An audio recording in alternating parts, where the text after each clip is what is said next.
셰프님, 올리브유가 더 건강하고 영양가가 높다는 이유로 일반 해바라기유 대신 올리브유를 선택했다면 진짜 올리브유를 사용하고 있는지 확인해야 해요. 전문가들에 따르면 시중에 유통되는 수입산 엑스트라 버진 올리브 오일의 69%가 이 아름다운 제품에 대한 높은 글로벌 기준을 충족하지 못한다고 해요. 생산자나 인증된 유통업체에서 직접 올리브 오일을 구입하지 않는 한 주방에 있는 이탈리아산 엑스트라 버진 올리브 오일은 위조품일 가능성이 높아요. 버진 또는 엑스트라 버진으로 허위 표시된 저품질 오일일 수 있고 이탈리아산이 아닐 수도 있어요. 원산지가 불분명한 다른 오일을 혼합하거나 최악의 경우 올리브 오일이 아니라 색과 향을 첨가해 위장한 식물성 오일일 수도 있습니다. 올리브를 처음 압착한 것에서 추출해야 진짜 엑스트라 버진 오일이고 항산화제, 영양소 및 건강상의 이점이 가득해요. 가짜 올리브유로는 절대 얻을 수 없죠. 유명 브랜드에서 구입하고 엑스트라 버진 올리브 오일의 정확한 지리적 원산지를 나타내는 원산지 보호 지정, PDO 스탬프가 부착되어 있더라도 안전지대에 있는 건 아니에요. 미국은 350톤이 넘는 올리브 오일을 수입하는데 이를 모두 확인할 수 있는 자원이 충분하지 않아요. 어느 순간 최종 소비자는 더 낮은 가격의 불량 오일을 구매하는데 익숙해졌어요. 진품을 구매하려면 라벨의 원산지를 확인하는 것부터 시작하세요. 이탈리아의 시칠리아와 풀리아는 올리브 오일의 주요 생산지니까 속지 않을 가능성이 높아요. 스페인, 그리스, 튀니지는 이탈리아 이외의 지역에서 가장 큰 3대 제조업체예요. 또한 오일의 수확일과 유통기한이 모두 표시되어 있는지 확인하세요. 좋은 제품을 생산하는 농부들은 실제 제조 날짜를 숨기지 않습니다. 만약 숨긴다면 너무 오래되었기 때문일 가능성이 높아요. 올리브 오일은 시간이 지난다고 더 좋아지지 않아요. 수확일로부터 18개월에서 24개월 이내에 사용해야 합니다.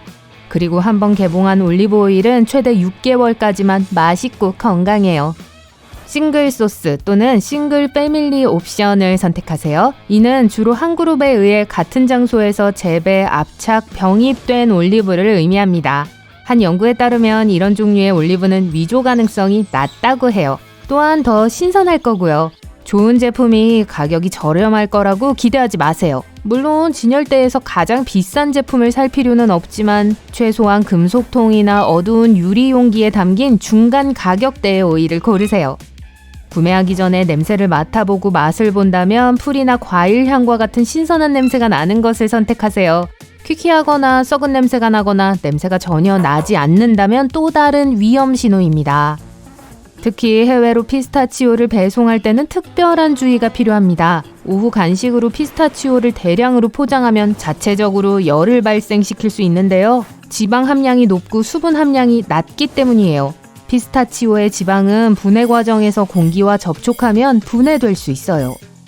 수분이 들어가면 상황은 더욱 복잡해집니다. 수분이 피스타치오의 지방산을 분해할 수 있어요. 이때 이산화탄소가 방출돼요. 이 과정이 반복적으로 일어나면 심각한 열이 발생할 수 있어요. 피스타치오가 담긴 용기가 어둡고 습한 환경에서 때때로 자연 연소할 수 있는 이유입니다. 그렇기 때문에 주로 서늘한 온도와 건조한 대기 등 특정 조건에서 피스타치오를 운송하는 게 매우 중요해요. 어떤 사람들에게 고수는 비누나 먼지 혹은 부스러진 벌레나 금속 부스러기가 뿌려진 파스타 맛으로 느껴집니다. 만약 여러분도 그렇다면 조상 대대로 그래왔을 수 있어요. 대부분의 미각의 고수는 파슬리와 시트러스 향이 어우러진 상큼한 맛입니다. 하지만 이 허브를 견디지 못하는 사람들은 특정 유전적 변이가 있어요.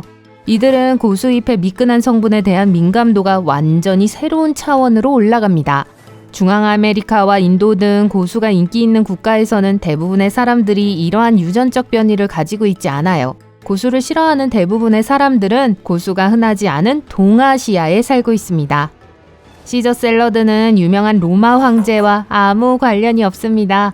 1924년 7월 4일에 탄생한 것으로 추정되는데요. 시저 샐러드를 발명한 사람은 멕시코 티후아나에서 레스토랑을 운영하다가 샌디에고에 사는 이탈리아 이민자 체사레 카르디니였습니다.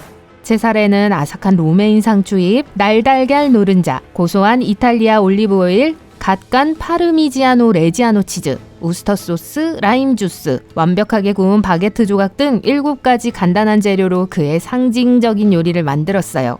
마늘이나 멸치 같은 나머지 재료는 나중에 추가했습니다. 지금 저 마이크에 침을 흘리고 있네요. 실례할게요. 아몬드는 견과류는 아니고 엄밀히 말하면 아몬드 나무에서 나오는 딱딱한 껍질을 가진 과일입니다. 즉 복숭아, 체리, 자두, 천도복숭아의 사촌이에요. 바나나, 키위, 가지, 심지어 오이도 모두 진정한 베리의 정의에 부합해요. 하나의 난소를 가진 하나의 꽃에서 나오는 과일이기 때문이죠. 딸기, 블랙베리, 라스베리는 베리가 아닙니다. 엄밀히 말하면 이들은 난소가 하나 이상인 꽃에서 나온 과일이기 때문에 집합과에 속해요. 사과와 다른 많은 과일은 장미와 가까운 친척으로 같은 과에 속합니다. 배, 자두, 라스베리, 살구도 그 안에 들어있어요. 우주에서 최초로 먹은 음식은 사과 소스였습니다.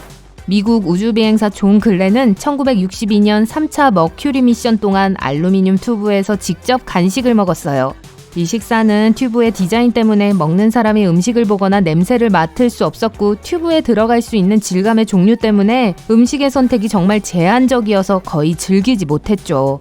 그 이후로 많은 변화가 있었고 이제 우주비행사들은 신선도를 오래 유지할 수 있도록 대부분 동결 건조되어 오는 다양한 식사를 즐길 수 있습니다. 천연 벌꿀에는 유통기한이 없어요. 고고학자들은 고대 이집트 무덤에서 수천 년 동안 보관되어 있던 꿀 항아리를 우연히 발견했는데 꿀은 여전히 완벽하게 보관되어 있었습니다. 따라서 잘 밀봉된 용기에 보관된 꿀은 수십 년이 아니라 수세기 동안 안정적으로 보관할 수 있어요. 이 모든 것은 꿀의 생물학적 구성에 달려 있는데요. 높은 당도와 낮은 pH, 꿀벌의 세심한 꿀 제조 과정 덕분에 꿀은 식품을 상하게 할 수 있는 모든 유기체의 적대적인 환경이 됩니다. 민들레는 먹어도 안전할 뿐만 아니라 말 그대로 어디서나 찾을 수 있는 가장 건강하고 영양가가 높은 식재료 중 하나입니다. 노란 꽃의 윗부분부터 뿌리까지 모든 부위를 먹을 수 있어요. 민들레 잎은 샐러드, 샌드위치, 오믈렛 및 기타 요리에 잘 어울립니다. 선인장 품종 중 일부는 비타민 C, E, 섬유질, 황산화 물질이 풍부하게 함유된 영양의 보고입니다. 선인장 패드를 한 입 베어 물면 특히 생으로 먹으면 피망과 비슷한 식감과 부드러운 사각사각함을 느낄 수 있어요. 선인장은 오크라 향의 녹색 채소 맛이 납니다. 녹두, 피망, 아스파라거스와 비슷한 맛이에요. 또한 미묘한 톡 쏘는 맛과 시트러스 향이 있어요. 선인장을 직접 키우거나 재배자에게 직접 구입해 요리하고 싶을 때는 가시를 제거하는 것을 잊지 마세요. 가시를 깎아낸 다음 필러를 사용해 가장자리를 잘라내면 됩니다.